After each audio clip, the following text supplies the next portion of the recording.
Welcome back. We're going to talk about the death of Jesus and why it was significant and what it means. Why do we care? Um, we want to call the death of Jesus. Another way of talking about that is talking about Jesus' death as the passion, the suffering of Jesus. And if you think about it, he suffered a lot. You can see the list on this slide, just of all the things that happened to him. Not to mention just and there it is, his betrayal by his own best friends.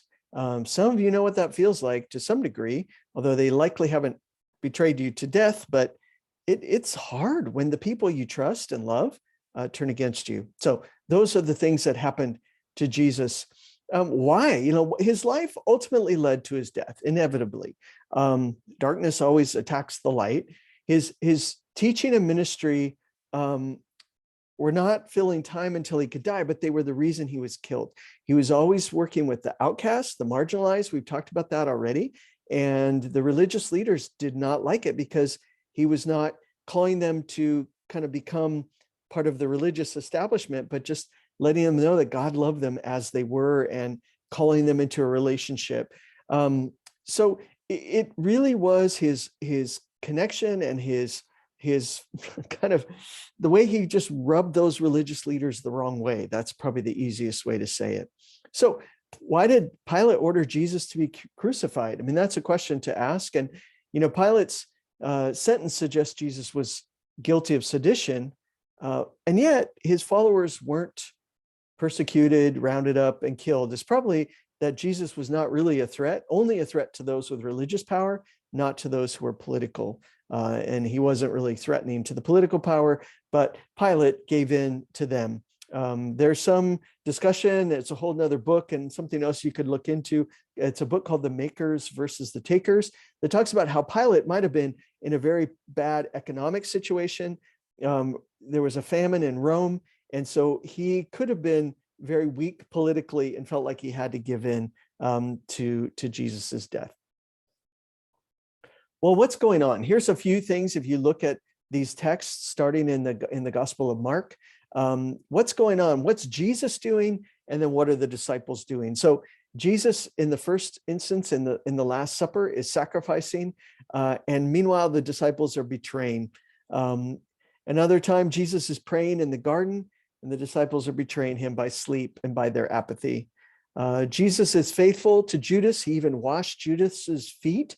Think about that for a second. When Jesus washed the feet of the disciples, we talked about that in the last video, Judas was one of those people that Jesus washed his feet. And meanwhile, Judas then betrays him. Jesus is faithful, and the disciples run away. So then Jesus is at the trial. He's quiet, silent, and the rulers are being violent and saying all kinds of false things. Jesus is faithful, and Peter denies him. In the trial before Pilate, Jesus is the real king, and Pilate, as I mentioned already, is weak, vacillating, and can't make a decision. Well, Jesus's death, we know that it happened on a cross. A cross was the cruelest form of Roman death. It's probably the cruelest form, or one of the cruelest forms of death known to humans. It seems like we always are inventing new ways to kill people more cruelly. But the cross was one of those bad ways. And essentially a person on the cross would suffocate because they couldn't keep pushing themselves. They had to lift themselves up to take a breath. It was a horrible way to die. And so when we look at the issues of death, the death of Jesus through the different lenses of the four Gospels, we actually see a very different picture, but one that is consistent with who Jesus is. So in the Gospel of John, all the way through the Gospel of John, Jesus talks about going into glory. And what he's talking about is his death. In the book of Luke, Jesus is in solidarity with the oppressed. There are two thieves on either side, and Jesus reconciles with one of them, or that one reconciles with Jesus. He's there with the oppressed. For Matthew, the cross is the coronation and enthronement of Jesus as the king.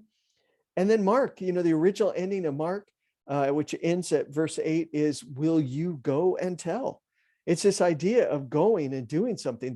The death of Jesus motivates people to action. I look forward to continuing one more discussion on Jesus and the resurrection, and then we'll end this unit.